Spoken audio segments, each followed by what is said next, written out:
Fogo de chão, né? Enseada de Botafogo, a gente está aqui no arbitral do Campeonato Carioca e eu tenho umas novidades para passar para vocês antes de trazer as entrevistas. Eu vou pedir até a cola aqui pro meu amigo Renan Moura para lembrar as principais pautas. Jogo a partir da quarta rodada, obrigatório, né? Ao invés da terceira, agora é obrigatório. Força máxima a partir da quarta rodada do Campeonato Carioca, tá? Então, jogar com time misto, com garotada, só até a terceira rodada. Quarta rodada, obrigatório, time completo, até pela questão de venda dos direitos de transmissão e tudo mais. Vamos lá. Falando em transmissão, é da Bandeirantes, tá? TV Band tem direito de transmitir 35 partidas e todos os jogos quem vai transmitir é a Band Esportes e também tem transmissão da GOAT, G-O-A-T, GOAT, né? Inclusive, ela tá mastigando, não vou mostrar ela agora, mas tá aqui do meu lado a Luciana Zogaib, que é, né, a narradora lá também. Agora pode mostrar a Luciana aqui, né? Vai estar nessas transmissões, né? Na GOAT. Então são essas três empresas nesse momento. Um outro detalhe importante, VAR. O VAR é obrigatório, tem VAR em todos os clássicos, tá? Tá incluído o VAR em todos os clássicos. Lembrando que caso uma equipe queira que tenha VAR no jogo dela, ela tem que protocolar o pedido e fazer o pagamento, né, Renan? Renan Moura, pagamento do VAR, né? Marcos Coelho tá aqui também. Inclusive mais tarde a gente vai trazer uma entrevista com os dois. Convidei também eles pro Tropa Podcast ou pro Olho no Lance, né? Ó, separa um cordeirinho pra mim aí, parceiro. Esse aí tá bonito. Até o final, quero comer porco também. Até o final. Mas, cara, alguma coisa mais, Renan? Franguinho, galinho. Galinho também primeiro. Comer o galinho primeiro, né? Franguinho. Clássicos a partir da sexta rodada. E uma pausa prevista para a data FIFA. E pausa prevista para a data FIFA semifinais. Os presidentes são favoráveis a 50 ou 50 de público. Os presidentes favoráveis a 50-50 de público, nada de torcida única no Rio de Janeiro. Então agora vamos acompanhar aí as entrevistas, tem muita coisa boa, hein? No arbitral da FERJ, Getúlio Vargas na minha frente, vem cá. De graça. Como é que é o teu relacionamento lá com o Pedro Certezas? É bom ou não? Certeza é parceiro. Ah, é parceiro? Parceiro, Pô, tu sim. viu ele falando? Porra, falando assim, Flamengo vai chegar, Bragantino vai chegar. Ele gosta da resenha, né? Ele gosta da resenha. E aí, Getúlio? Certeza gosta da resenha. Eu vi o vídeo dele ontem. O que ele tava falando? Coisas que só acontecem com o Botafogo. Eu parei pra pensar, rapaz, vou te falar. É inacreditável, não é? Fala pra mim. Difícil. Mas não acabou ainda, né? Não acabou ainda, tem muito campeonato, Como é tem que jogos. como é que vai estar o Donos da Bola hoje, hein? Hoje tá em chamas, né? A galera ficar falando Flá TV. Hoje eu quero ver como é que vai ser. E se o Fortaleza tivesse ganho o Palmeiras ontem, rapaz... Brincadeira, aquela expulsão do Hendrick, hein? Era pra você estar lá hoje, mas você não aceita mais convite da gente, só quer Que saber de isso, andar de rapaz, terno que e isso. camisa social E vem agora. cá, E vem cá, como é que tá qual a boa da semana lá no Getúlio? Rapaz, a gente tem marcado Xande de Pilares pra Bonito, falar do fanático. Flamengo, do momento. Vamos definir a data direitinho. Mas tem Xande de Quero Pilares saber essa quando é que o semana. Getúlio vai lá no podcast do Papo. Isso é mole que o chefe tá aqui, ó. Só o chefe liberar. Libera, chefe. O chefe libera. Tropa Podcast. Onde que é? Onde que a gente grava? Tem quitute Lá em lá? Jacarepaguá.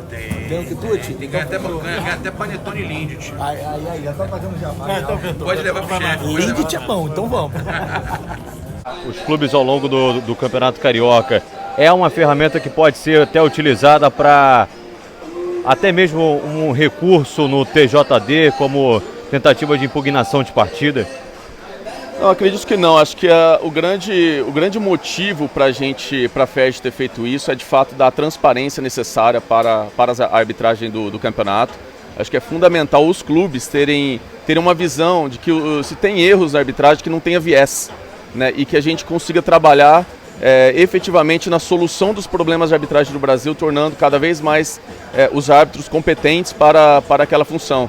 Ou seja, se os relatórios de arbitragem mostrar que existe um árbitro que está tendo algum tipo de problema em alguns lances, e que ele possa ter o treinamento adequado também para isso. Então, além dos clubes terem mais conforto que a arbitragem não está tendo nenhum viés em desfavor ou a favor de algum clube, que ainda assim sirva de ferramenta para que os árbitros possam ser cada vez mais qualificados no Brasil. Você acha que o único problema no Brasil da arbitragem é justamente a falta de profissionalização Ou você acredita que os árbitros brasileiros também são capazes, por mais que tenham que se dividir com outras funções no país?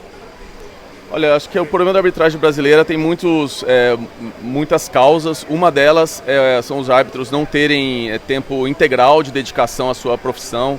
Outro problema é eles não receberem adequadamente. Eu sou um defensor que os árbitros de futebol tenham que ganhar mais do que ganham, até para que se dediquem, que tenham condições de levar uma carreira de árbitro com saúde financeira para sua família, etc. Agora, tem outro problema também que a gente vê que acontece com os atletas, que a gente viu recentemente, que é o match fixing, essa questão de casa de aposta, muita gente cooptada. A gente não pode fechar o olho e dizer que isso não acontece com o árbitro também. Duvido muito que uma empresa de aposta, pessoas que estão no mercado de apostas, nunca tenham contatado árbitros para isso. Então é muito mais assim, a gente trazer transparência para esse processo e que os próprios árbitros sintam que eles estão sendo monitorados o tempo todo num processo transparente liderado por uma empresa internacional. Isso com certeza vai ajudar muito aos clubes terem um conforto maior, que a arbitragem está seguindo o caminho do sucesso. O que gera estranheza para vocês quando vocês veem? Por exemplo, não sei se você viu ontem o lance do Hendrick. Aí você vê uma coisa de um critério totalmente maluco, né? Para um lado o jogador é enforcado e é expulso, para o outro lado ele dá um soco e não é expulso. Esse tipo de situação gera estranheza? Como pode lutar contra isso? Olha, tem duas formas de analisar a arbitragem nas partidas. Quando você analisa o lance a lance, que é esse o caso, a gente sempre tem aquela discussão, o debate midiático todo, dizendo foi ou não foi. Até mesmo jornalistas, depois de exaustivos debates, um concorda, outro discorda sobre uma marcação ou outra. A segunda forma de analisar isso é entender o todo e ver se todas as decisões que são controversas, se existe algum viés. Ou seja, sempre que tem alguma decisão controversa, um cartão vermelho, um pênalti, qual é a decisão final? É contra um clube, a favor de um clube? Existe algum viés nesse sentido? E temos tirado o debate dos clubes em si, ou da arbitragem, o próprio CNM. Temos que tirar disso. Por quê? Porque nossa posição é enviesada também. Nós sempre queremos defender o nosso clube. Por isso que é a importância de trazer uma empresa internacional independente para fazer essas análises. Com esses dois objetivos que eu falei, né? Primeiro, ao olhar o lance a lance, dizer de fato assim, o veredito se foi ou não foi marcada corretamente para fins de melhorar a arbitragem, e o segundo é entender que se existe algum viés ou não na arbitragem para favorecer algum tipo de time. Queria que você falasse um pouco sobre o objetivo do Botafogo no Campeonato Carioca. Esse ano existia a possibilidade, John Textor falou, de fazer uma pré-temporada nos Estados Unidos, acabou não acontecendo. O Botafogo ficou fora das finais do estadual, ficou somente na Taça Rio. Quais são os objetivos do Botafogo no Carioca do ano que vem? E até a respeito de direitos de transmissão, já há algum acordo para que o Botafogo também seja aglutinado aos demais clubes? Olha, o nosso projeto da SAF, ele vem numa crescente. Nosso primeiro ano foi o ano que eu chamo da sobrevivência. A gente queria sobreviver ao Campeonato Brasileiro e não cair.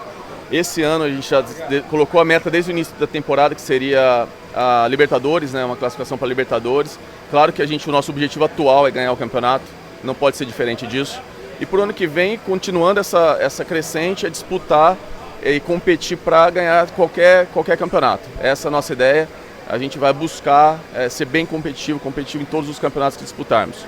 Em relação à TV do ano que vem, nós já assinamos o contrato com a Brax e entramos dentro do campeonato junto com os demais clubes. Acreditando em uma premiação para o ano que vem para o Carioca? O contrato em si ele não prevê uma premiação em caso de título ou vice-campeonato, ele é um valor fixo para todos os clubes que assinaram.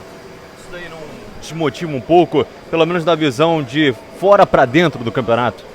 Sim, eu concordo que uma premiação extra para incentivar um título seria ideal, mas eu acredito que nenhum clube ele vai deixar de competir para ganhar um campeonato por conta de uma premiação.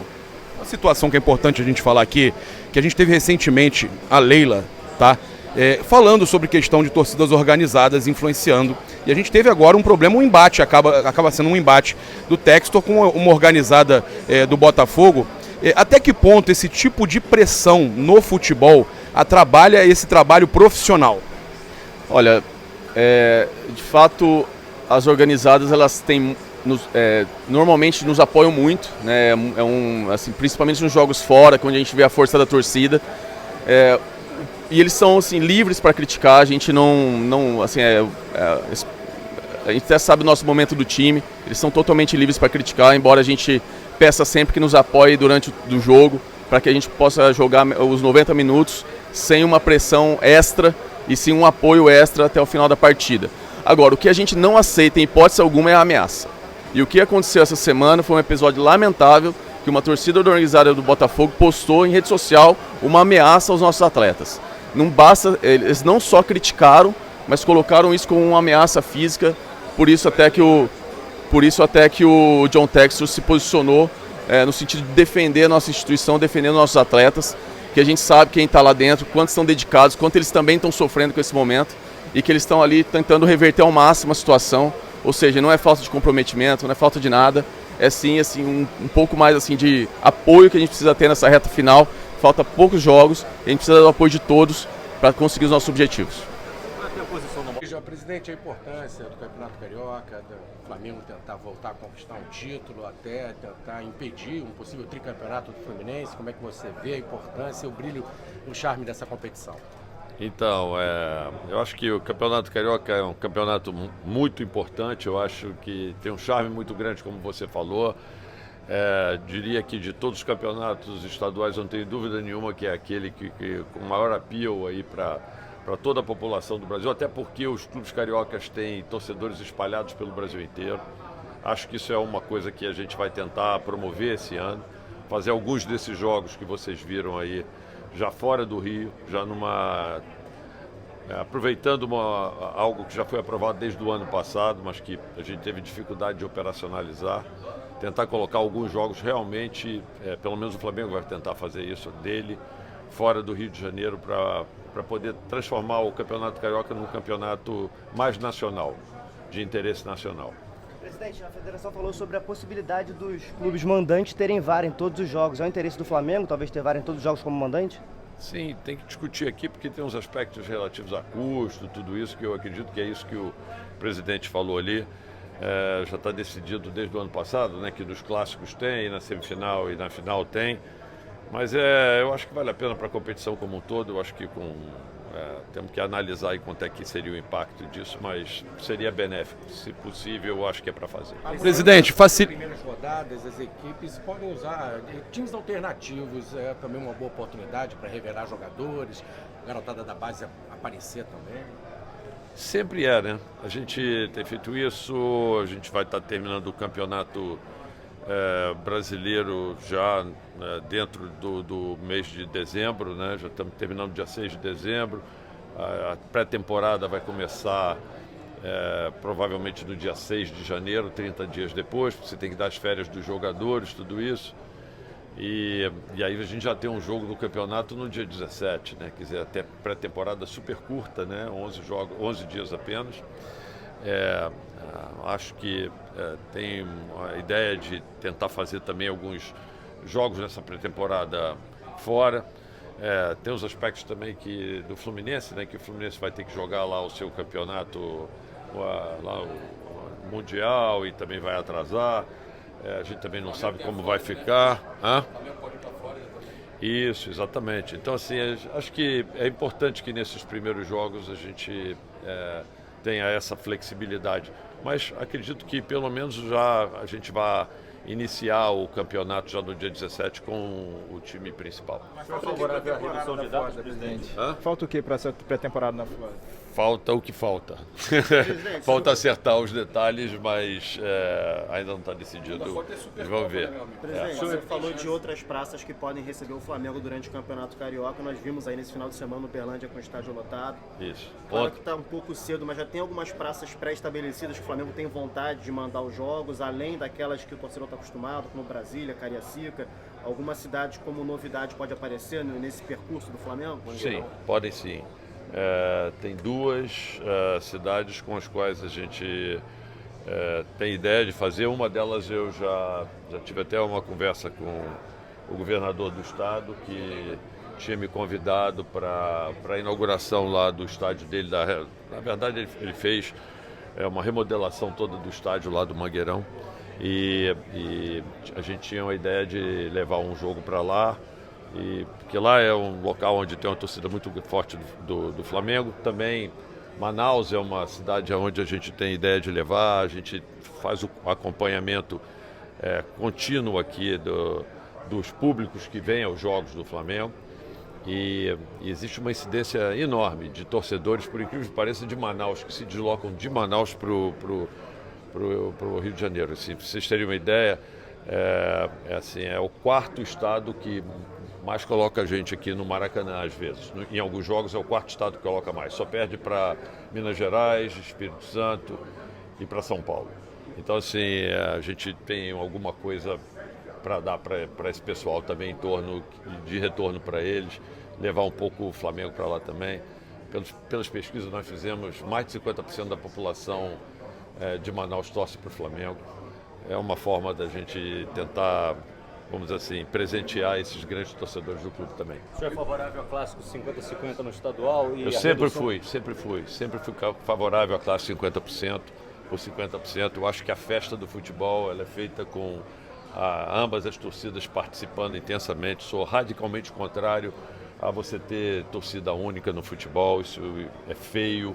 E a gente tem um histórico de convivência aqui com as demais torcidas do Rio. É claro que sempre acabam acontecendo alguns problemas, mas a gente tem que acabar trabalhando para eliminar esse tipo de problema e não enfeiar a nossa festa. A festa do futebol tem que ser feita com todas as torcidas presentes. Isso é, para mim, algo essencial para a beleza do futebol carioca. E o senhor é favorável à redução de datas do Campeonato Carioca, como vem sendo ventilado, para tornar, quem sabe, o estadual mais atrativo? Era uma pergunta, né? Viraram 10, mas assim... Mas é carioca. Não, mas na verdade isso é uma discussão maior, é uma discussão que envolve, eu acho que, outras federações, e envolve, vamos dizer assim, a participação da Federação do Estado do Rio de Janeiro também. O grande problema é que o ano só tem 52 semanas, ele continua só tendo 52 semanas e a gente vê crescendo, vamos dizer assim, as datas de competições da Conmebol, a gente vê crescendo competições da FIFA, tem a competição nacional importante, tem a Copa do Brasil, com a competição da CBF que é importante, então no final acaba faltando data, entendeu? Então assim, o que não pode, eu acho, é que essa é a minha maior preocupação, é que você tenha, vamos dizer assim, várias competições de seleção tomando jogadores dos clubes que fazem os investimentos para poder ter seus jogadores e, na verdade, são prejudicados na disputa das competições. Isso para mim é que é o problema. A gente está preocupado já com o calendário desse ano, né? O calendário já fala aí de Copa América, de tirar por várias datas do Campeonato Brasileiro, jogadores que são essenciais para alguns dos clubes, e isso mexe completamente com a competitividade desses clubes e reduz a probabilidade deles de poderem usufruir do plantel que eles têm para serem campeões, né? Então, isso aqui é muito ruim, né? Quando esse tipo de coisa acontece, quando você não consegue equilibrar o campeonato. Quem tem que ceder nessa história, essa é uma outra discussão, que eu acho que é uma discussão que envolve muito mais gente. Mas, sem dúvida nenhuma, o que não pode é o clube ficar prejudicado no final. Esse é que é o grande pleito sempre do Flamengo. Tá bom? Se todos estiverem de acordo dos clubes grandes entrarem depois, numa fase final, talvez seja algo interessante, mas também desde que o produto seja um produto interessante e vendável. E aí ajustar dentro da medida do possível. Eu acho que essa medida desse ano é muito salutar, de permitir que a gente só comece a colocar o time principal a partir da quinta rodada. Quer dizer, o Fluminense esse ano está disputando o Mundial, o Flamengo disputou no ano anterior, né? Assim, dois clubes do Rio que vêm aí, enfim, trilhando caminhos de competições internacionais nesse momento. Tenho certeza que Vasco e Botafogo daqui a pouco estarão aí. O Botafogo já voltou a Libertadores para o ano seguinte, né? Para 2024. É muito importante que os quatro grandes estejam fortes. Eu torço muito aí para que em 2024 nós tenhamos os quatro clubes do Rio muito fortes, porque é bom para o Estado, né? É bom para o Estado, é bom para a nossa cidade, é bom para o futebol brasileiro. Então, enfim, é isso. Acho que tudo se discutindo ao longo do tempo para melhorar, eu acho importante para o futebol. O senhor considera que... Em relação a pretensões do Fluminense ainda nessa reta final de campeonato brasileiro, considerando que enfrenta o Palmeiras, é um adversário de interesse aí dos dois rivais, Botafogo e do Flamengo. Qual é a política do clube nessa reta final? Enfim, o que vocês estão pensando para essas 3 rodadas que faltam? A política do Fluminense é ganhar sempre, cara. Assim, eu acho que está muito claro depois que a gente ganhou a Libertadores, nós estamos invictos no campeonato, temos 2 empates e 2 vitórias. O que eu vou garantir a vocês acho que o Fernando já falou isso também, e o Cano também, inclusive disse ontem numa entrevista que quer jogar todos os jogos até o final. Obviamente que existem, você viu contra o São Paulo a gente teve alguns desfalques, né, contra o Curitiba também, ou por lesão ou por cartões, e a gente vai jogar até o final do campeonato com aquilo que a gente tiver de melhor, por vários motivos. Assim, a gente nos últimos anos ficou sempre na primeira página do Campeonato Brasileiro, estamos em 7º hoje, tem questão de premiação que é muito importante, a cada lugar que você, talvez as pessoas não saibam disso, vai subindo, então assim, para nós é muito importante do ponto de vista financeiro também, de orçamento, mas assim, a gente vai trabalhando jogo a jogo, algumas coisas nos preocupam, enfim, nessa reta final, mas a gente obviamente temos um jogo muito difícil na quarta-feira, contra o Santos, é um jogo também que tem outros clubes interessados no nosso resultado, e pode ter certeza, acho que vocês conhecem bastante o nosso treinador, ele não admite pensar em algo que não seja vitória, vitória, vitória. A gente vai jogar por esses 9 pontos aí. Ontem, inclusive, a gente conversou sobre isso, de tentar fazer uma meta de fazer no mínimo 60 pontos aí até o final do campeonato, justamente por essa questão também dos últimos anos. A gente sempre esteve nos últimos anos no topo do Campeonato Brasileiro. A diferença, por exemplo, de uma 8ª colocação, de uma 7ª colocação para uma 11ª ou 12ª, a diferença de dinheiro brutal, né? Se a gente fizesse um final ruim de campeonato, isso daria para nós um problema de questão de receita também. Então assim, vamos disputar e no final que vença o Campeonato Brasileiro o clube que for melhor, e a gente está aí para poder fazer o nosso papel, que é entrar em campo para vencer, que é a história do Fluminense assim. O senhor acha que o diálogo está mais aberto entre os presidentes, tanto o presidente associativo como o senhor e o Landim, como também os norte-americanos de Vasco e de Botafogo, para ter um campeonato carioca sem tanta disputa de briga de bastidor, como a gente já viu até em edições anteriores do campeonato estadual? Eu acho que no passado recente, assim, a gente tem muito pouca questão de bastidor, assim, honestamente. A gente se dá muito bem. Eu especificamente tenho uma relação com o Flamengo, né, extracampo muito boa. Me tornei amigo do Rodolfo, temos reunião inclusive quarta-feira, reuniões periódicas que a gente faz com relação ao estádio. E dentro do campo é a Vera, para todo mundo, de um lado e de outro, todo mundo quer ganhar, e depois quando termina, de vez em quando a gente ali discute, etc., no calor da emoção do jogo, como acontece com os jogadores. Depois eles saem, vão jantar. Eu acho que isso é um engrandecimento do futebol brasileiro. A gente ficou meia hora ali agora, depois do término do arbitral, falando de várias questões importantes, estruturais, questões de base, questões de campo, que assim, nós temos algumas posições muito parecidas com a do Flamengo também, com relação a muitas coisas aí que a gente pensa para o futuro em discutir no futebol brasileiro.